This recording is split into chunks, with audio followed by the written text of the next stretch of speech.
우리 마가가 강조하는 바는 예수님의 부활은 초기에 결코 환영받지 못하였다. 죽은 자의 부활이 그만큼 불가한 것이라고 하는 것을 당시의 사람들도, 심지어 성도들도, 그리고 제자들도 깊이 알고 있었다는 겁니다. 고대 사회는 믿기를 잘하기 때문에, 믿기를 잘하는 사회이기 때문에 쉽게 예수님이 부활했다고 그러니까 부활하셨대, 이렇게 해서 지금 부활을 언급하는 것이 결코 아니다라고 하는 것을 지금 마가가 증언하고 있는 겁니다. 우리도 어땠다? 우리도 믿을 수 없었다는 겁니다. 계속 내용이 뭡니까? 마지막까지. 그래서 믿었다 있습니까? 없습니까? 없어요. 그래서 부활을 믿었다가 없어요. 마지막 순간까지 뭡니까? 못 믿었다입니다. 부활을 못 믿었다. 그런데 전파하게 됐다. 누가? 사도들이. 그것이 예수님의 부활의 증거다, 이렇게 말하고자 하는 겁니다. 예수님의 죽으심과 부활에 앞서서 부활에 대한 언급을 제자들에게 여러 번 말씀하셨습니다. 그런데 아무런 소용이 없었다는 겁니다. 내가 죽은 다음에 뭐라고 말씀하셨습니까? 내가 십자가에 죽은 다음에 어떻게 할 거다? 내가 부활할 거다. 너희를 어디서 만날 거다? 예수님이 어디서 만날 거라고 하셨습니까? 14장 28절에 보시면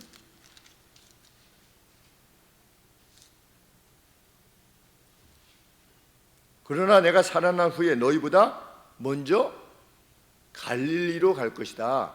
지금 예루살렘에서 여기서 지금 돌아가셨는데, 십자가에 달아가셨는데, 내가 부활해가지고 어떻게 할 거다? 너희들보다 먼저 갈릴리로 갈 거다. 거기서 만나자 그랬어요, 예수님이.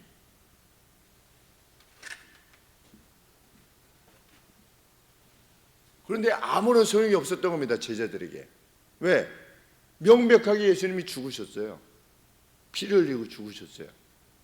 그리고 아리마대 요셉의 무덤에 묻히셨어요. 그들이 예수님의 시신을 그 안에다가 장사 지냈어요. 그래서 여인들이 어디다가 이렇게 예수님 시신을 넣어뒀나 이렇게 볼 정도로 완전히 예수님이 죽으신 겁니다. 그런데 다시 살아나셨다? 믿을 수가 없었다는 겁니다. 소식을 듣고도 믿을 수가 없었다. 누가 증언했는데, 마리아가 증언을 했는데도 못 믿고, 엠마오로 가던 제자들이 예수님을 만난 사건에 대해서 증언해도 못 믿고 못 믿었다는 겁니다. 그만큼 부활이 불가했다는 겁니다. 우리의 이성을 넘어선 사건 맞다는 겁니다. 못 믿을만 하다는 거지요, 부활을.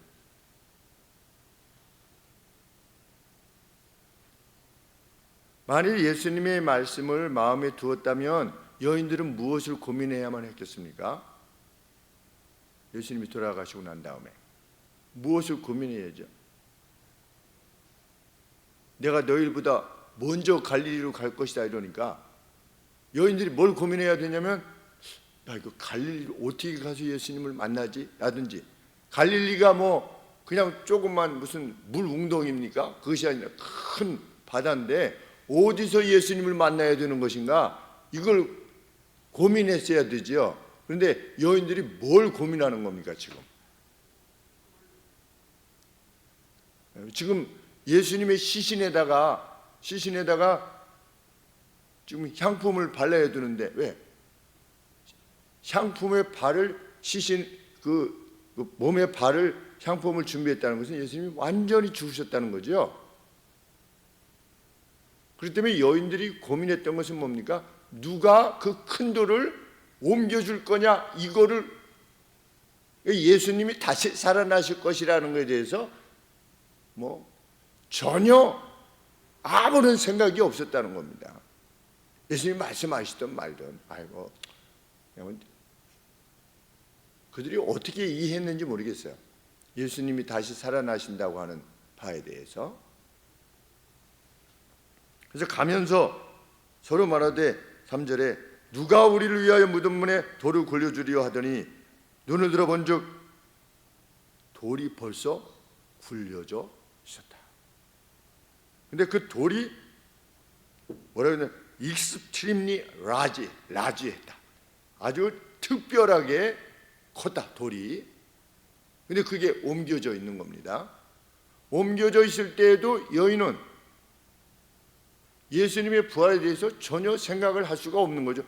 뭐 돌이 옮겨져 있는데 어떻게 돌이 옮겨졌네 라고 생각은 하지만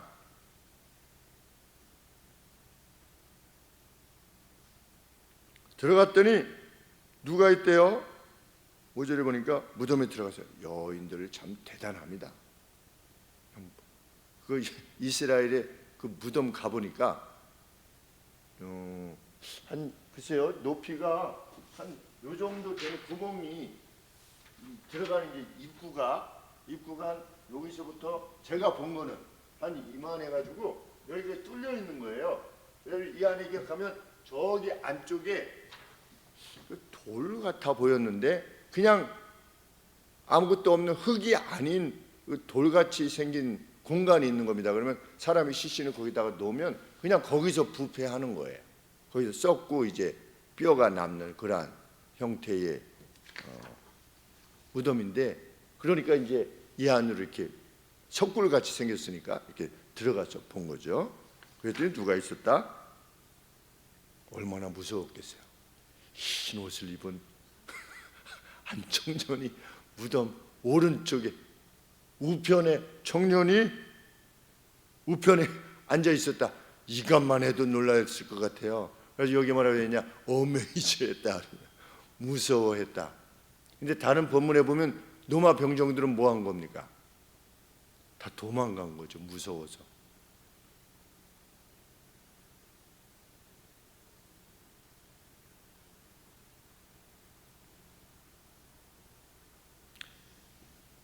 청년이 뭐라고 얘기했습니까? 6절 말씀에 놀라지 마라. 어떻게 안 놀랄 수가 있겠어요, 그렇죠? 놀라지 마라. 자, 두 가지를 이야기합니다. 너희가 십자가에서 못 박히신 나사렛 예수를 찾는구나. 지금 여인이 왜 왔는지에 대해서 이 청년이 알고 있는 겁니다. 그 자체가 놀라운 일이죠.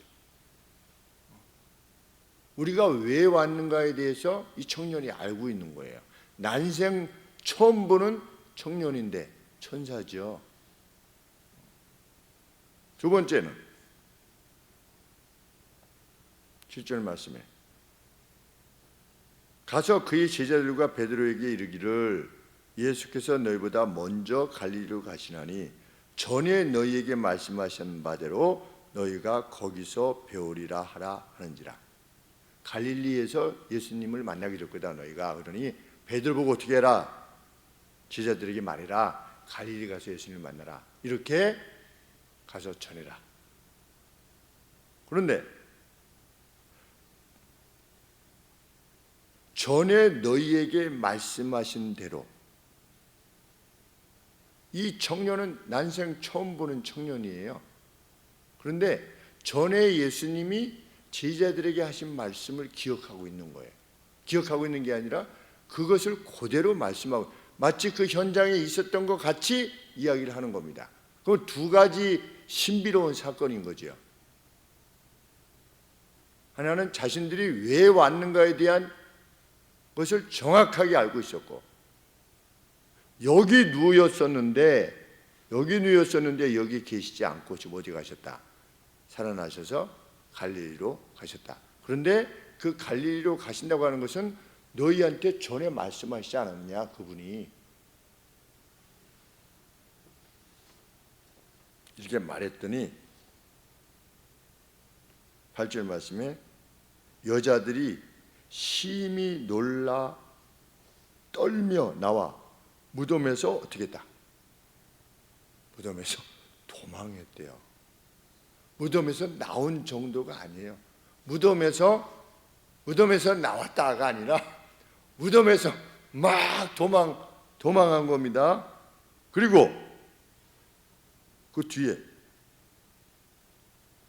무서워하여 두려워서 아무에게 아무 말도 하지 못하더라. 이것이 마가가 마지막 기록한 내용입니다. 마가 자신이 여인들이 너무 놀래가지고 너무 무섭고 놀래서 그 누구에게도 아무 말도 못하더라. 뭘 깨달은 겁니까? 하나님의 행하심을 깨달은 겁니다. 하나님의 행하심. 하나님의 행하심을 깨닫게 되면 어떻게 됩니까? 아무 말도 못하는 겁니다. 무섭고 두려워서. 제가 공군장교 시험 볼 때 하나님 이렇게 해주세요.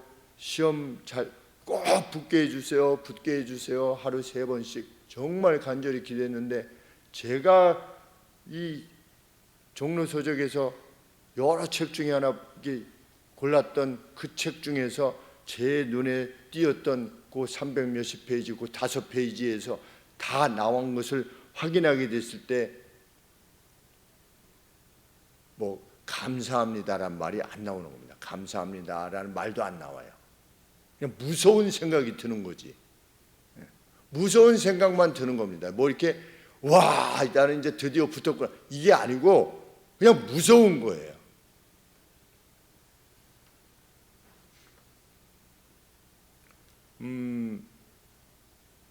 변화산 상에 올라가서 예수님께서 세상 사람이 그렇게 희게 빨래할 수 없을 만큼 흰 옷을 입으신 것을 베드로가 보았을 때 그때 베드로의 반응이 무엇이었습니까? 베드로의 반응이 예수님이 변하셨을 때 베드로가 뭐라고 말했죠? 네, 여기에 초막 셋을 짓고 여기 있으면 좋겠습니다. 근데 왜 갑자기 초막을 짓자고 했다고 그랬죠? 베드로가?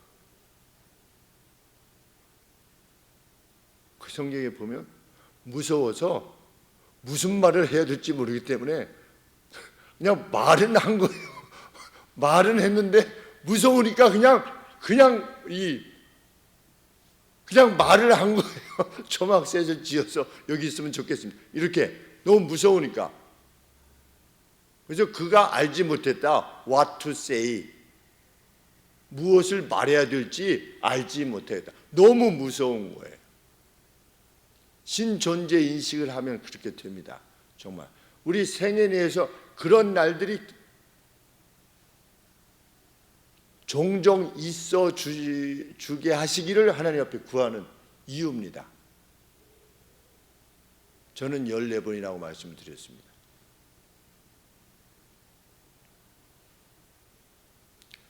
물고기 잡고 나서 뭐라고 했습니까? 베드로가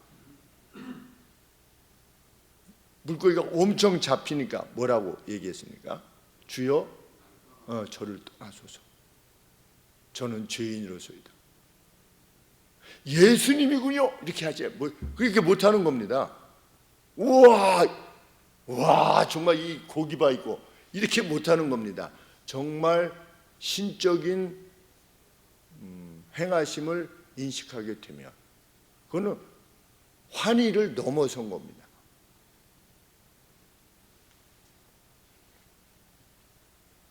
그들이 누구에게도 아무것도 말하지 못했다. 그 충격을 말하는 겁니다. 충격. 그렇죠? 그들이 두려웠기 때문이다. 하나님의 행하심을 직접 대면하게 되면 그 뒤는 어떤 겁니까? 그 어떤 것도 개의치 않고 살아갈 수 있게 되는 겁니다. 그 어떤 것도. 그러니까 이 제자들이 어떻게 된 겁니까? 11명이 교회 전승에 의하면 트레디션에 의하면 11명이 순교를 한 겁니다. 사느냐 죽느냐가 문제가 안 되는 겁니다.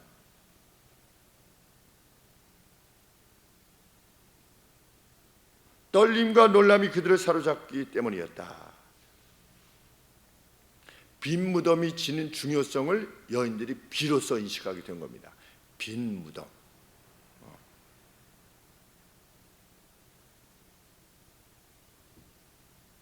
마가가 기술하고자 하는 목적이 무엇입니까?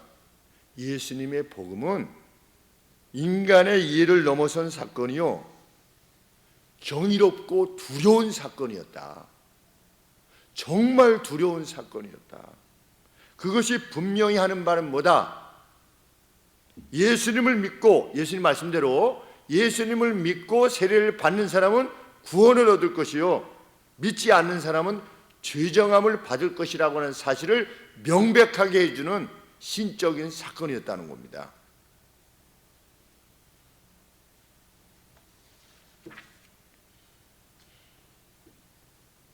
이후 20절 말씀에 그랬던 제자들이 어떻게 했다? 제자들이 나가서 두루 전파할세. 무엇을 전파한 겁니까? 사도 바울의 경우에 보면 주의 부활하신 부활체를 나는 만났다. 베드로 사도께서도 뭐라고 말씀하셨습니까? 우리가 지금 증언하는 내용은 사람이 공교하게 재치 있게 꾸며낸 얘기가 결코 아니라 우리는 그를 보고 만졌다. 예수님을. 사도 요한도 그러셨지요. 우리는 그를 보고 만졌다. 그래서 우리가 그 증언을 위해서 지금 죽어가는 것이다 라고 말할 정도로 우리는 그렇게 주님을 만나야 됩니다. 정말 주님을 그렇게 만나야죠. 그래야지 나가서 복음을 전하죠. 우리가 하나님을 그렇게 만날 수 있을 때.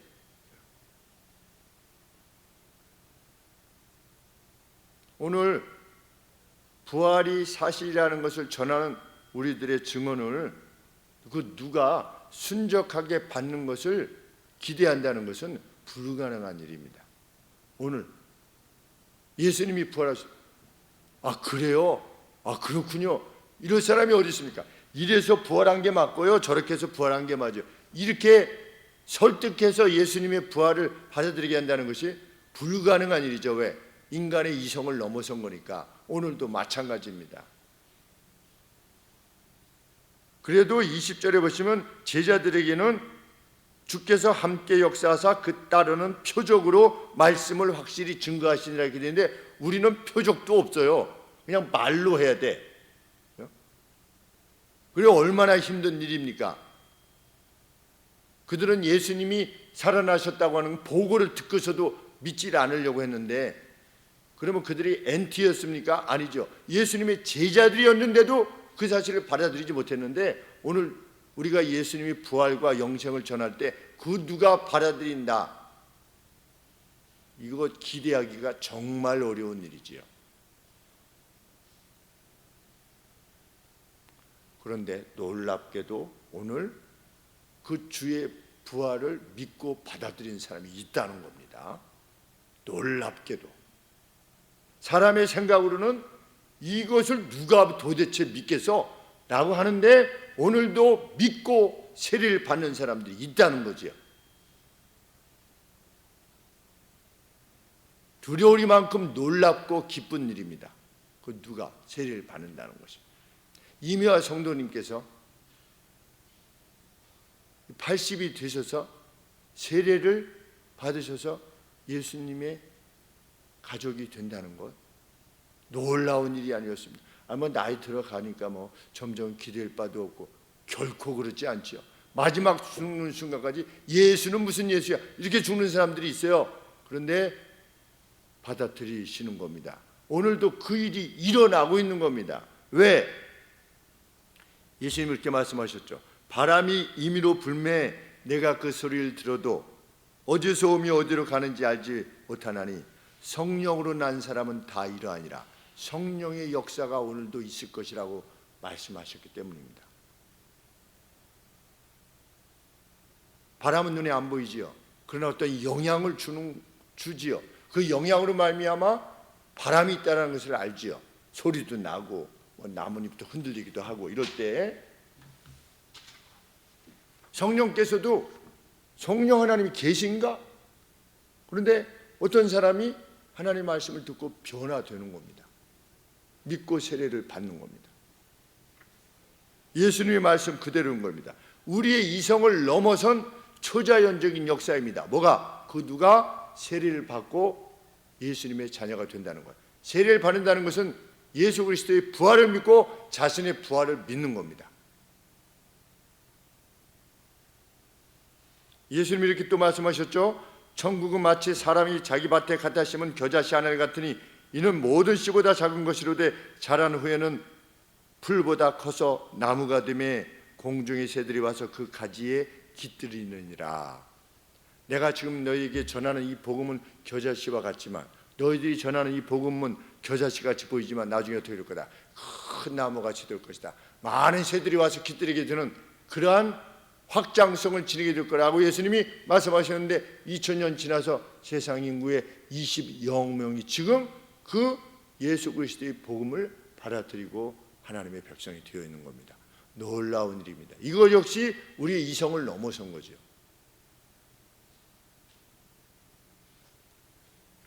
하나님께서는 다니엘을 통해서 예언케 하셨습니다. 땅의 티끌 가운데서 자는 자들 중 깨어나서 많은 이들이 구원을 얻게 될 것이고, 많은 이들이 구원을 얻지 못하게 될 일이 일어나게 될 것이다. 다니엘서 12장 2절 말씀에 우리는 그날을 목격하게 될 겁니다. 이 일도 이루어질 것이기 때문에 땅의 먼지 가운데, 티끌 가운데 자는 자들 중 많은 이들이 깨어날 것이다. 많은 이들이 깨어날 것이다 라기보다 깨어난 많은 이들이 구원에 이르고 또 그렇지 못한 이들이 일어날 것이다.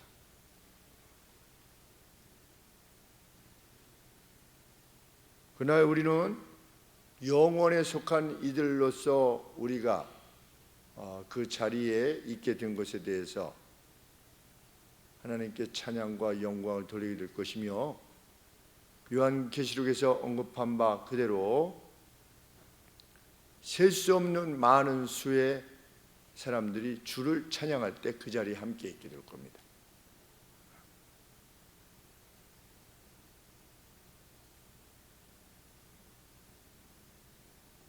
이 놀라운 이 같은 하나님의 말씀을 우리가 받아들일 수 있도록 하게 하신 하나님의 인도하심과 하나님의 두드려 주심, 이를 찬양하는 이유입니다. 그날이 될 때까지 하나님의 행하심을, 신적 행하심이 지금 이 순간에도 우리와 함께하고 있음을 확신하며 나아가는 그 믿음 안에 거하는 우리들 모두가 되기를 소원합니다. 기도하겠습니다. 하나님, 두려워서 말할 수 없으리만큼, 그 누구에도 말할 수 없으리만큼 놀라운 일을 행하신, 그것을 행하심으로 하나님의 어떠하심을 드러내신 하나님, 그 하나님이 우리의 하나님이심을 말씀을 통하여 확인하게 하심을 진심으로 감사를 드립니다. 2000년 전에 그 믿음이 오늘 우리의 믿음임을 인하여 감사를 드립니다. 동일한 방향을 향해서 우리는 나아갑니다. 주의 이끄심의 결과입니다. 우리를 시험으로부터 지켜주시고 모든 악으로부터 지켜주옵소서. 하나님께서 기뻐하시는 일들만 감당하며 그날을 준비하게 하여 주옵소서. 흰옷을 입은 수많은 무리들, 셀 수 없이 많은 무리들과 함께 여호와를 찬양하는 그 거대한 찬양에 저희들 동참하게 될 것인데, 그때 우리를 구원하신 주님의 은혜를 마음껏 찬양하게 될 것인데, 그 소망을 담은 이들로서 오늘 여기를 살게 하여 주옵소서. 예수님의 거룩하신 이름으로 기도합니다. 아멘.